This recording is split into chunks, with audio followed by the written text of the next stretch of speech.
রাস্তাটার নাম কি থেকে অনেক বেশি ইম্পর্টেন্ট হচ্ছে রাস্তাটার কি অবস্থা। এইগুলো হচ্ছে জাস্ট ডিস্ট্র্যাকশন, যেটা আমি বলছিলাম। রাস্তার অবস্থাটা কি সেটার উন্নতি হচ্ছে না, তো আমি রাস্তার নামটা পাল্টে দিয়ে সেটা নিয়ে একটু হাউচাউ করলাম আর কি। সেটা নিয়ে লোকে প্রচুর চেঁচামেচি করলো, সেটা নিয়ে একটু হিন্দু মুসলমান খেলা হলো ফেসবুকে। সবাই আসল ইস্যুটা ভুলে গেল যে রাস্তাটার অবস্থা খুব খারাপ।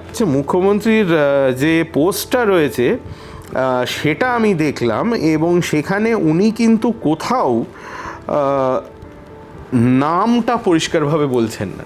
যে শ্যামাপ্রসাদকে আজকে আইডালাইজ করার চেষ্টা করা হচ্ছে, তিনি তো 1930s অর্ডার দিয়েছিলেন যে ইউনিয়ন জ্যাককে স্যালিউট করতেই হবে, আর যখন একটি ছাত্র রিফিউজ করে তখন তাকে চাপকানো হয়। তারপরে তার বিরুদ্ধে যখন ছাত্ররা প্রতিবাদ করে তখন দুজন ছাত্রকে উনি কলেজ এবং ইউনিভার্সিটি থেকে বহিষ্কার করান।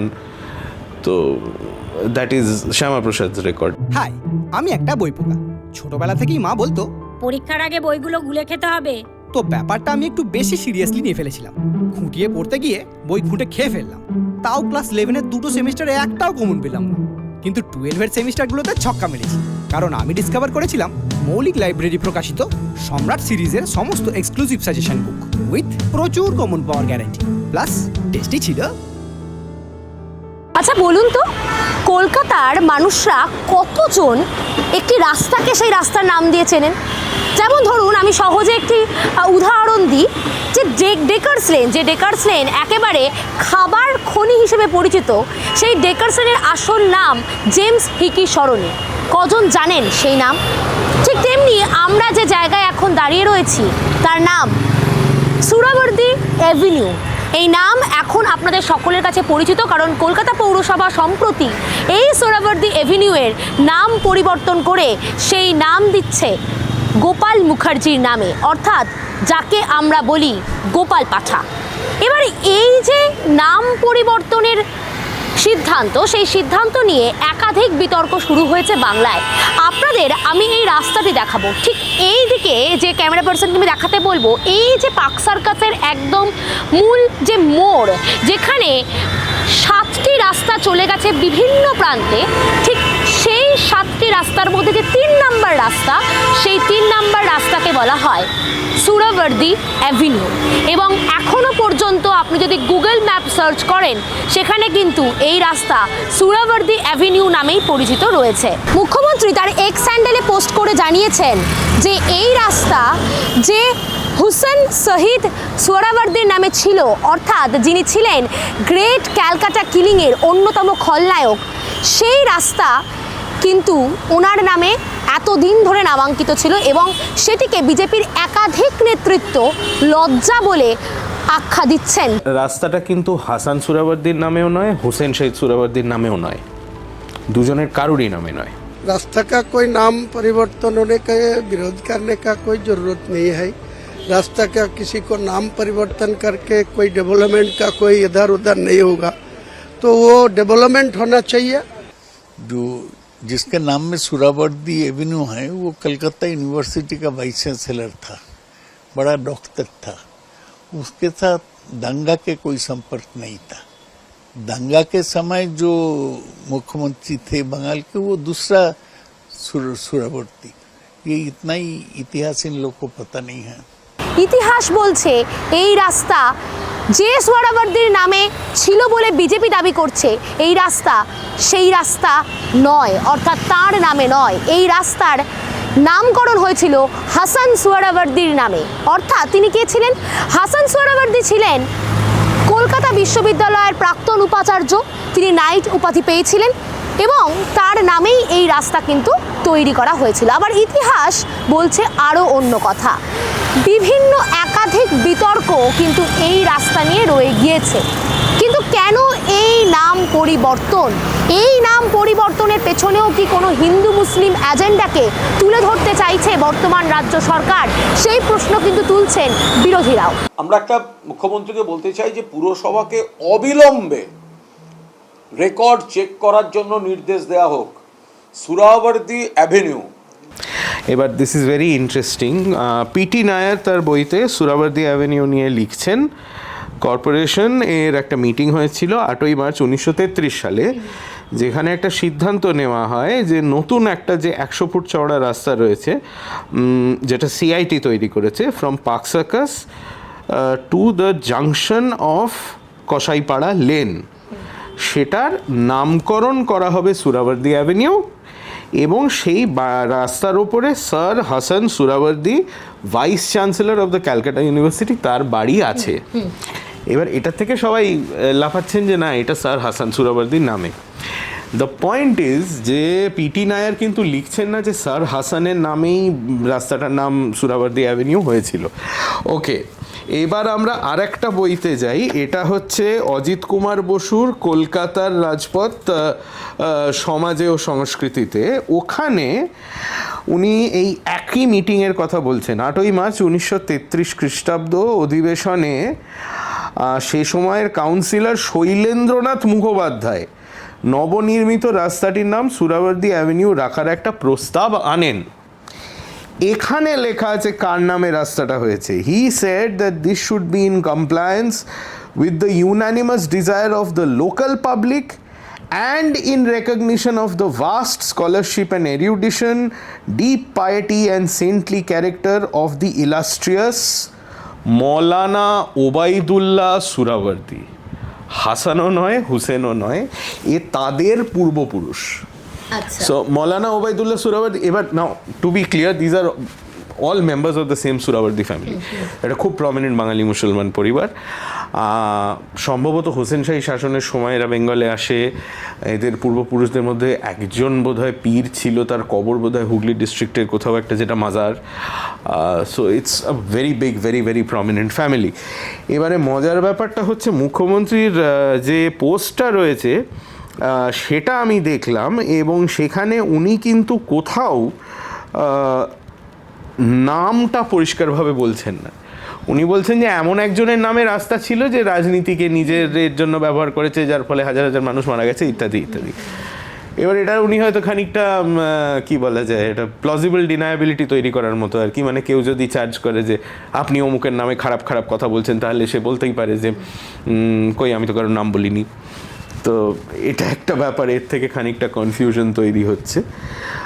তবে যেহেতু ওই রেফারেন্সটা রয়েছে যে একজন যে রাজনীতিকে ব্যক্তিগত গেনের জন্য ব্যবহার করে, যার ফলে বহু মানুষ মারা যান, সেটা থেকে অনেকেই ধরে নিচ্ছে যে এটা হচ্ছে হোসেন শহীদ সুরাবর্দি, যিনি বাংলার তখন প্রধান ছিলেন, যার সময়, যার শাসনকালে দ্য গ্রেট ক্যালকাটা কিলিংস হয়, যাতে হাজার হাজার মানুষ মারা যায়। That is very true. কিন্তু রাস্তাটা তো পরিষ্কারভাবেই বোঝা যাচ্ছে যে তার নামে নয়। এবার অনেকেই বলছেন স্যার হাসান সুরাবর্দি, স্যার হাসান সুরাবর্দি আর্মিতে ছিলেন, আর্মি সার্জন ছিলেন, তারপর ক্যালকাটা ইউনিভার্সিটির বোধহয় প্রথম মুসলিম ভিসি হন, অত্যন্ত শিক্ষিত মানুষ, ডাক্তার অবভিয়াসলি। এবং একটা জিনিসের উল্লেখ অনেকে করছেন, সেটা হচ্ছে যে লেফটেন্যান্ট গভর্নর স্ট্যানলি জ্যাকসনকে অ্যাসাসিনেট করতে চেষ্টা করেন যখন বীণা দাস, তাকে কিন্তু মঞ্চ থেকে আটকান এই স্যার হাসান সুরাবর্দি। এবার যদি সেটা ধরে নিয়েও কেউ বলে যে বিপ্লবীর বিরুদ্ধে অমুক তমুক করেছে, তাই জন্য রাস্তার নাম পাল্টে দেওয়া হবে, তাহলে তো মানে এবার এরমভাবে খুঁজতে শুরু করলে তো সবারই ক্লজেট থেকে জিনিসপত্র বেরোবে আর কি। তাহলে যে শ্যামাপ্রসাদকে আজকে আইডালাইজ করার চেষ্টা করা হচ্ছে, তিনি তো 1930s অর্ডার দিয়েছিলেন যে ইউনিয়ন জ্যাককে স্যালিউট করতেই হবে, আর যখন একটি ছাত্র রিফিউজ করে তখন তাকে চাপকানো হয়। তারপরে তার বিরুদ্ধে যখন ছাত্ররা প্রতিবাদ করে, তখন দুজন ছাত্রকে উনি কলেজ এবং ইউনিভার্সিটি থেকে বহিষ্কার করান। তো দ্যাট ইজ শ্যামাপ্রসাদ রেকর্ড। তো এইভাবে যদি মানে ঠক বাজতে গাঁ উজাড় হয়ে যাবে আর কি। আচ্ছা, মহাত্মা গান্ধীর সঙ্গে এই হোসেন শহীদ সুহরাওয়ার্দী যিনি ছিলেন, তার একটা কানেকশন ছিল, সেটা সব জায়গাতেই বলা হয়, সেটা যদি একটু বলেন। মানে অবভিয়াসলি কানেকশন তো স্বাভাবিকভাবেই থাকবে, because they were contemporaries and they were all involved in politics. কাজেই এটা তো খুবই স্বাভাবিক। সেই সময় যে যারা যারা রাজনীতিতে ইনভলভ ছিল, তাদের সবাইকার মধ্যেই কিছু না কিছু যোগাযোগ তো ছিল। গ্রেট ক্যালকাটা কিলিংসের সময় যখন গান্ধীজি কলকাতায় আসেন এবং বেলেঘাটা অঞ্চলে থাকেন, তখন তো সুহরাওয়ার্দী ওর সঙ্গে দেখাও করতে গেছিলেন। সেটা ইনফ্যাক্ট গান্ধী ফিল্মেও দেখানো হয়েছে। এবং গান্ধীজির শান্তির বার্তাও সম্ভবত, খুবই সম্ভবত যে ওনার সঙ্গেই দিয়েছিলেন। সেটা তো করতেই হতো, কারণ রাজ্যের শাসক, কাজেই তার সঙ্গে তো এটা করতেই হতো, কাজেই হ্যাঁ, দ্যাটস অলসো দেয়ার। আর এই যে গোপালচন্দ্র মুখার্জি, বা যাকে আমরা বলি সবাই গোপাল পাঠা, তার নামে যে এই রাস্তার নামকরণ, তাকে যে একটা হিন্দুত্বের একটি স্তম্ভ বলে এখন বর্তমান রাজ্য সরকার সেটাকে একেবারে উপস্থাপন করছে, সেই বিষয়টাকে কিভাবে দেখছেন?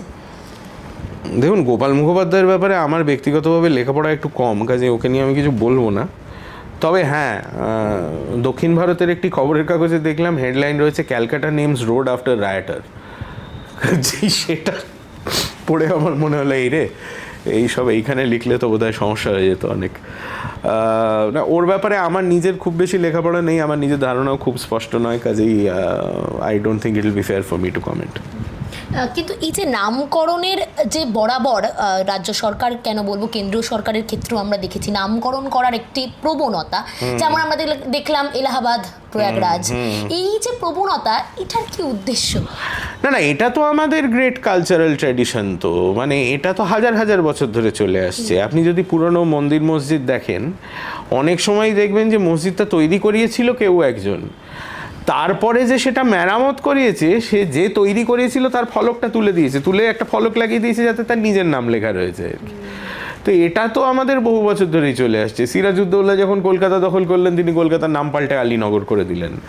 তারপরে যখন আমাদের কি বলে মুর্শিদ কুলি খাঁ পূর্ববঙ্গ থেকে এদিকে চলে এলেন, তখন মাকসুদাবাদের নাম মুর্শিদাবাদ হয়ে গেল।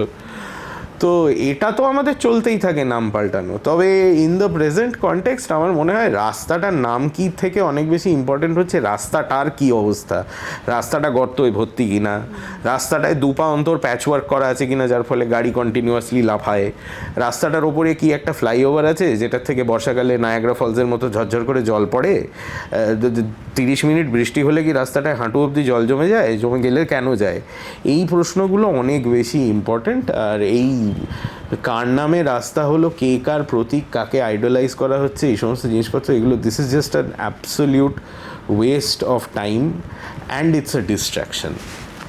গ্রেট ক্যালকাটা কিলিংকে বারংবার সামনে আনা হচ্ছে, তার কারণটা আমাদের সকলেরই কম বেশি জানা। সেক্ষেত্রে এই যে গ্রেট ক্যালকাটা কিলিং, তার সঙ্গে গোপাল মুখার্জির সংযোগ রয়েছে, যে সমস্ত কিছু সামনে আসছে, এই যে বিষয়টা, এই ইতিহাসটা বা এই ব্যাকগ্রাউন্ডটা যদি একটু বলেন। গ্রেট ক্যালকাটা কিলিংস নিয়ে দেখুন, আমার কাছে যেটা সব থেকে বেশি মানে এখন প্রাসঙ্গিক মনে হয় সেটা হচ্ছে যে এই গোটা জিনিসটা কেন হয়েছিল, কারণ ধর্ম আর রাজনীতিকে মেশানো হয়েছিল। তা এখন কি হচ্ছে? ধর্ম আর রাজনীতিকে মেশানোই হচ্ছে, ধর্মর হাত ধরে রাজনীতি করা হচ্ছে বা ধর্মকে ব্যবহার করা হচ্ছে রাজনীতির জন্য। যা হচ্ছিল এখনও তাই হচ্ছে, তখন একটা দল করছিল, এখন আরেকটা দল করছে, একই ব্যাপার। এবং পরিণামটা কখনোই, এই জিনিসটা করলে তার পরিণাম কখনো ভালো হয় না। রাজনীতির মতো চলুক, ধর্মের জায়গায় থাকুক, দুটোকে একেবারে আলাদা করে রাখাটাই উচিত। সেখানে আপনারা এত বছর কলকাতা নিয়ে কাজ করছেন এবং করে যাচ্ছেন এখনও, সেক্ষেত্রে কোনো রকম সরকারের কাছে আপনাদের কোনো অনুরোধ বা কোনো দাবি রয়েছে যে এই যে ধর্ম রাজনীতির যে মিশেলটা আপনি বললেন? না, আমার কোনো সরকারের কাছেই কোনো অনুরোধ বা কোনো দাবি নেই, আমার সরকারের কাছে কোনো এক্সপেকটেশনসও নেই। যে ধর্ম এবং রাজনীতি বছর বছর ধরে চলে আসছে, বলতে গেলে সেটা একেবারে ইতিহাসের পুনরাবৃত্তি। ভারতের ক্ষেত্রে কাস্ট ইজ অলসো দেয়ার। সেক্ষেত্রে এই যে ধর্মকে নিয়ে আসা, আপনি নিজেও বললেন ডিস্ট্রাকশন, সেটা কি সাধারণ মানুষের ওপর খানিকটা প্রভাব ফেলার চেষ্টা বা সেই ক্ষেত্রটাকে আপনি দেখছেন? হ্যাঁ, আমার আর এটা মানে মানুষকে ধর্ম নিয়ে খেপিয়ে দেওয়া তো খুব সহজ আমাদের দেশে, সেটাই হচ্ছে। আরও বিভিন্ন ইতিহাসের বিভিন্ন ক্ষেত্র নিয়ে, যেমন শ্যামাপ্রসাদ মুখার্জি আপনি কিছুক্ষণ আগেই বলছিলেন, সেই যে ইস্যুটাকে সামনে এনে শ্যামাপ্রসাদ মুখার্জিকে নিয়েও একটা পরিস্থিতি, পশ্চিমবঙ্গ দিবস, এই ব্যাপারটাকে কীভাবে দেখবেন? এই পশ্চিমবঙ্গ দিবসটা আমার একটু গোলমেলে লাগছে, কারণ আমরা যদি তখনকার যে লেজিসলেটিভ অ্যাসেম্বলি, বেঙ্গল লেজিসলেচার যেটা ছিল, সেটার কম্পোজিশন যদি দেখি, সেখানে শ্যামাপ্রসাদের দলের উনি ছাড়া আর কেউ নেই। কাজেই এই ডিসিশনটা নেওয়ার ক্রেডিট কতটা উনি নিতে পারেন বা কতটা ওনাকে দেওয়া উচিত সেটা নিয়ে আমার মনে একটু প্রশ্ন আছে।